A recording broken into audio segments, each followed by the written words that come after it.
கடகம், 5வது மாதம் மே மாதம் இறுதி வாரத்தில் ஏதாவது ஒரு நல்லதுகள் நடக்க ஆரம்பிக்கும். அதாவது கரெக்டாக மே மாதம் செகண்ட் வீக்கு தேர்ட் வீக்கே நீங்கள் யோசனை பண்ணி பார்த்துக்கோங்க. அந்த மே மாதம் செகண்ட் வீக்கு தேர்ட் வீக்கில் மே மாத கடைசியில் என்ன உங்களுக்கு இது வரைக்கும் நடக்கலையோ, எதை பற்றி பெருசாக மனசில் போட்டு உழப்பிக்கிட்டு இருக்கிறீங்களோ, மன அழுத்தம், வேலை, தொழில், பணம் இல்லாத நிலைமை, அல்லது ஏதாவது உறவுகளில் சிக்கல், அல்லது வயதிற்கே உரிய வகையில் காதல், இந்த மாதிரியான விஷயங்களில் எந்த இடத்துல உங்களுக்கு மனசு கஷ்டம் இருக்கோ அந்த மனசு கஷ்டம் மே மாதத்தில் 2வது வாரத்தில் அல்லது 3வது வாரத்தில் கடகராசிக்காரர்களுக்கு. சிம்மராசிக்காரர்களுக்கு ஆரம்பத்தில் பார்த்தீங்கன்னா வெற்றியை கொடுக்கக்கூடிய இடத்துல குரு பகவான் இருக்கிறார். 8ஆம் இடத்துல அட்டமத்து சனி இருந்தாலும் இந்த வருஷம் முழுக்க உங்களுக்கு கோச்சார வேதை என்கின்ற அமைப்பில் அட்டமத்து சனி என்கின்ற கெடுபலன்களை தரக்கூடிய, சாதகமற்ற பலன்களை தரக்கூடிய அமைப்பு உங்களுக்கு பலன் நடக்கவே நடக்காது. உண்மையில் சிம்மராசிக்காரர்கள் இன்னும் அஷ்டம சனியுடைய ஆதிக்கத்தை, அதனுடைய பாதிப்பை உணராமல் தான் இருக்கிறீங்க. 2026 தொழில் வச்சு கொடுக்குறேன், என் கிரெடிட் கார்டை யூஸ் பண்ணிக்கோன்னு கொடுத்துட்டேன், பரவாயில்ல, அவர் எனக்கு ரொம்ப வேண்டப்பட்ட நண்பர், இப்படிலாம் பண்ணுறதுல தான் சின்ன சின்ன சிக்கல்கள் செப்டம்பர் மாதத்துக்கு பிறகு வரும். அதாவது நீங்கள் செய்யாத ஒரு தப்புக்கு ஏதாவது பழி சுமக்கிறது, கடன் சுமக்கிறது போன்ற அமைப்பு. கன்னிராசிக்காரர்களுக்கு ஆகா ஓஹோன்னு இருக்கக்கூடிய அற்புதமான வருஷமாக 80% நல்ல பலன்கள், 80 மார்க் நிச்சயமாக கொடுக்கலாம். 6ல் ராகு, 10ல் இருக்கக்கூடிய இப்போதைய குரு பகவான் ஜூன் மாதம் 2ஆம் தேதிக்கு பிறகு அப்படியே 11ஆம் இடத்துல வலிமையான ஒரு அமைப்பில் இருக்கிறாரு. எல்லா அமைப்புகள்லையும் உங்களுடைய ராசியின் யோகர்களான புதன், சுக்கிரன், சனி மூவருமே இந்த வருடம் முழுவதும் பெரும்பாலான நாட்கள் நல்ல அமைப்பில் இருக்கிறதுனால எல்லாமே தொட்டது துளங்கக்கூடிய.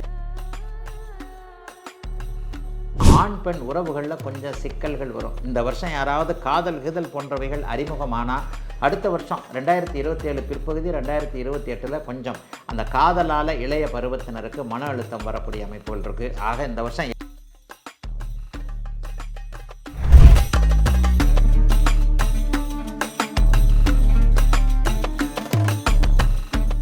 ரியல் ஒன் ஆன்மீகம் நேயர்கள் அனைவருக்கும் இனிய நல்வாழ்த்துக்கள். எல்லோரும் நன்றாக இருப்பீர்கள். 2026 புத்தாண்டு நல்வாழ்த்துக்கள். இந்த புத்தாண்டு வரப்போகிறது. எப்படி முடிஞ்சதோ அப்படின்னு தெரியக்கூடிய அளவுக்கு அப்படியே 2025 கிட்டத்தட்ட இறுதி பகுதிக்கு வந்துருச்சுன்னே சொல்லலாம். 2026 என்னென்ன ஒரு பெரிய அமைப்புகள் இருக்கின்றன, என்ன பயிற்சி இருக்குது அப்படின்னு பார்த்தா கண்டிப்பாக குரு பயிற்சி இருக்கிறது. வருடம் ஒரு முறை குரு பயிற்சி வரும். 1.5 வருஷத்துக்கு ஒரு தடவை ராகுகேது பயிற்சி வரும். சனி பயிற்சி 2.5 வருஷத்துக்கு ஒரு தடவை வரும். இந்த தடவை சனி பயிற்சி இருக்கா? பெரும்பாலும் நிறைய பேர் எதிர்பார்க்கறது சனி பயிற்சி தான். 2026ஆம் ஆண்டு சனிப்பெயர்ச்சி இல்லை.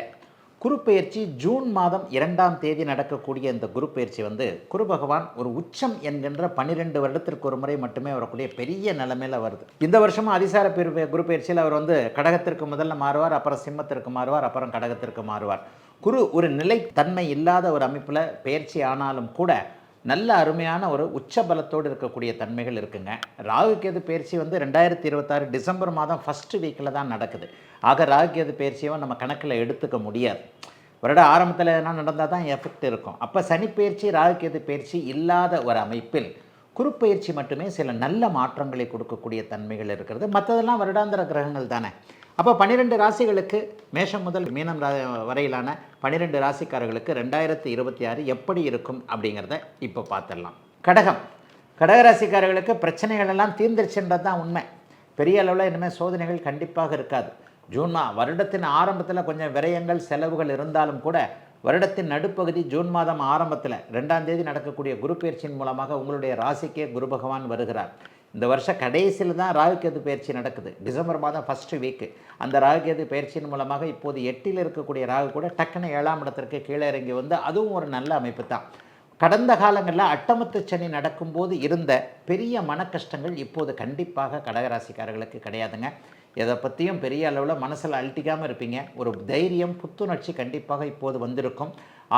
5வது மாதம் மே மாதம் இறுதி வாரத்தில் ஏதாவது ஒரு நல்லதுகள் நடக்க ஆரம்பிக்கும். அதாவது கரெக்டாக மே மாதம் செகண்ட் வீக்கு தேர்ட் வீக்கே நீங்கள் யோசனை பண்ணி பார்த்துக்கோங்க. அந்த மே மாதம் செகண்ட் வீக்கு தேர்ட் வீக்கில் மே மாத கடைசியில் என்ன உங்களுக்கு இது வரைக்கும் நடக்கலையோ, எதை பற்றி பெருசாக மனசில் போட்டு உழப்பிக்கிட்டு இருக்கிறீங்களோ, மன அழுத்தம், வேலை, தொழில், பணம் இல்லாத நிலைமை, அல்லது ஏதாவது உறவுகளில் சிக்கல், அல்லது வயதிற்கே உரிய வகையில் காதல், இந்த மாதிரியான விஷயங்களில் எந்த இடத்துல உங்களுக்கு மனசு கஷ்டம் இருக்கோ அந்த மனசு கஷ்டம் மே மாதத்தில் 2வது வாரத்தில் அல்லது 3வது வாரத்தில் கடகராசிக்காரர்களுக்கு எல்லாம் தீர்ந்து ஜூன் மாதம் ஆரம்பிக்கும் போதே ஒரு ரீபார்ன் மாதிரி ஒரு புதிய உறவுகள், புதிய நட்புகள், புதிய வாழ்க்கை முறை, புதிய ஒரு வேலை, தொழில், இந்த மாதிரியான ஒரு சடன்லி மாற்றம் கண்டிப்பாக மே மாதம் 2வது வாரம் அல்லது 3வது வாரம் நடக்கும்.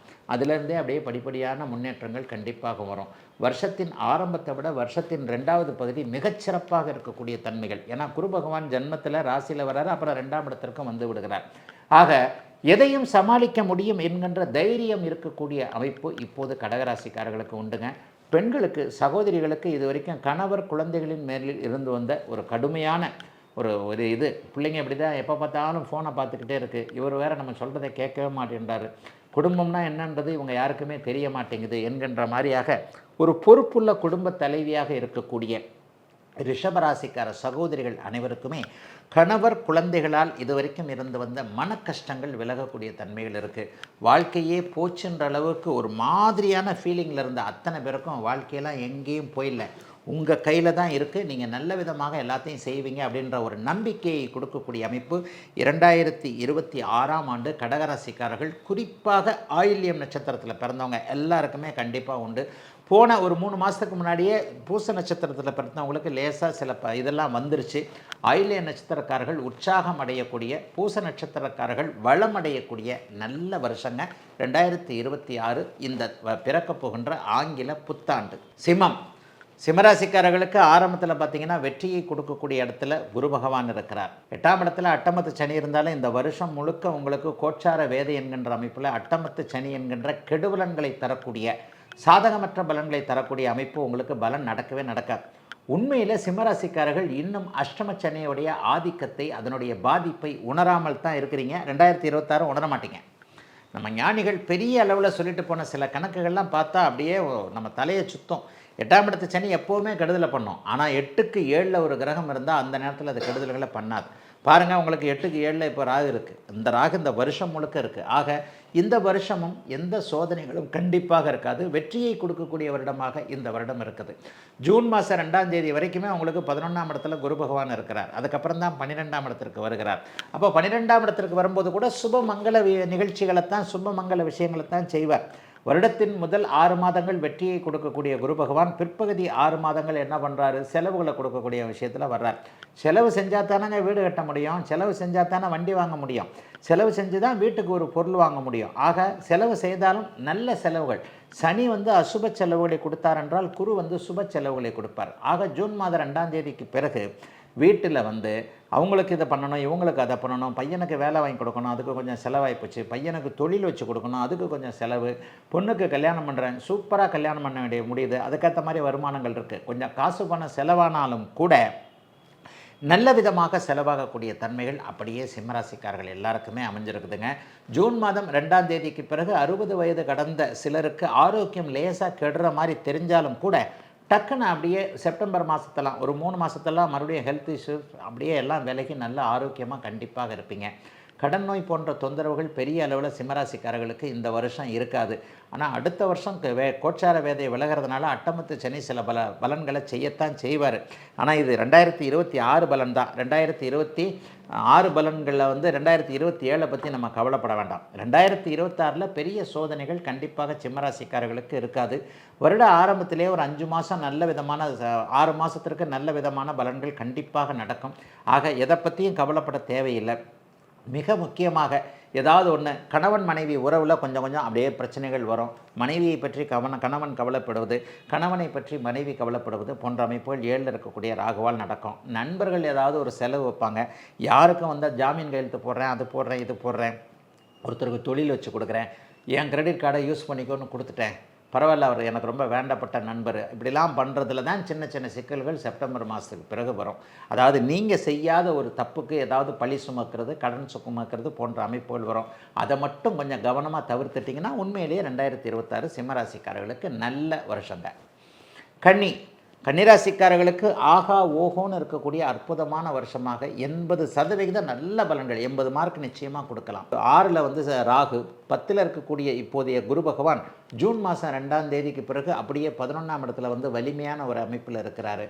எல்லா அமைப்புகள்லையும் உங்களுடைய ராசியின் யோகர்களான புதன், சுக்கிரன், சனி மூவருமே இந்த வருடம் முழுவதும் பெரும்பாலான நாட்கள் நல்ல அமைப்பில் இருக்கிறனால எல்லாமே தொட்டது துலங்கக்கூடிய நல்ல வருஷமாகவே 2026 கண்டிப்பாக இருக்குங்க. பெரிய அளவில் எந்த விதமான சோதனைகளும் இருக்காது.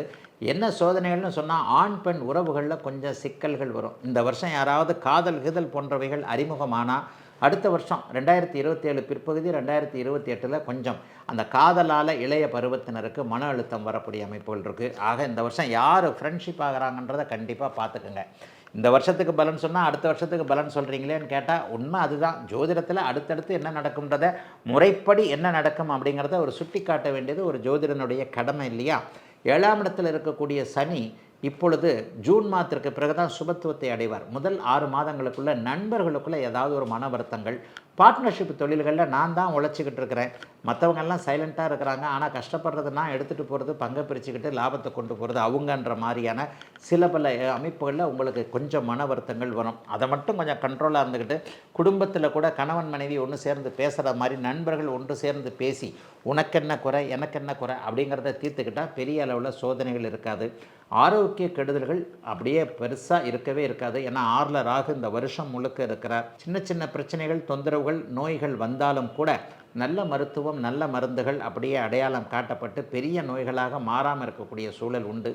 கடன்கள் சிலருக்கு அமையும், வளர்ச்சிக்கான கடன்கள் அமையும். கடையை வைக்கிறதுக்கு, தொழில் வைக்கிறதுக்கு அல்லது வீடு கட்டுறதுக்கு இந்த மாதிரியான கடன்கள் அமைஞ்சு அதன் மூலமாக ஒரு முன்னேற்றம் தான் இருக்கும். கடனையே அடைக்கக்கூடிய அளவிற்கு, வட்டி கட்டக்கூடிய அளவிற்கு, கடனை அடைக்கக்கூடிய அளவிற்கு கண்டிப்பாக வருமானங்கள் வரக்கூடிய சூழல் கன்னிராசிக்காரர்களுக்கு உண்டு. வெளிநாடு, வெளிமாநிலம் போன்ற தூர இடங்களுக்கு போகணும்னு நினச்சிக்கிட்டு இருக்கிறவங்களுக்கு வருஷத்தின் கடைசியில் வெளிநாட்டில் இருந்து இங்கே வந்துடணும், இங்கேருந்து வெளிநாட்டுக்கு போகணும், இருக்கிற இடத்துலேருந்து ஒரு மாற்றம் வரணும் அப்படின்னு நினைக்கிறவங்களுக்கு கண்டிப்பாக இப்போது நல்ல மாற்றங்கள் இருக்கும். சிலருக்கு பார்த்திங்கன்னா தெய்வீக எண்ணங்கள் இருக்கும். இப்போது சனி வந்து சுபத்துவமாகி அப்படியே ராசியை பார்க்குறாரு. குலதெய்வ தரிசனம் கிடைக்கக்கூடிய தன்மை, ஆன்மீக எண்ணங்கள் கொஞ்சம் அதிகமாக இருக்கக்கூடிய அமைப்பு, வடக்கிலிருந்து நல்ல தகவல்கள் வரக்கூடிய அமைப்பு. சிலருக்கு வருடத்தின் இறுதியில் அடிக்கடி பயணம் போய் அந்த பயணத்தின் மூலமாக நல்ல பலன்கள் இருக்கக்கூடிய சிறப்பு நன்மைகள் ஏற்படக்கூடிய நல்ல வருஷமாகவே அமைஞ்சிருக்குங்க. 80 மார்க்கு கொடுக்கக்கூடிய அளவிற்கு கன்னிராசிக்காரர்கள் எல்லோருக்கும் இந்த 2026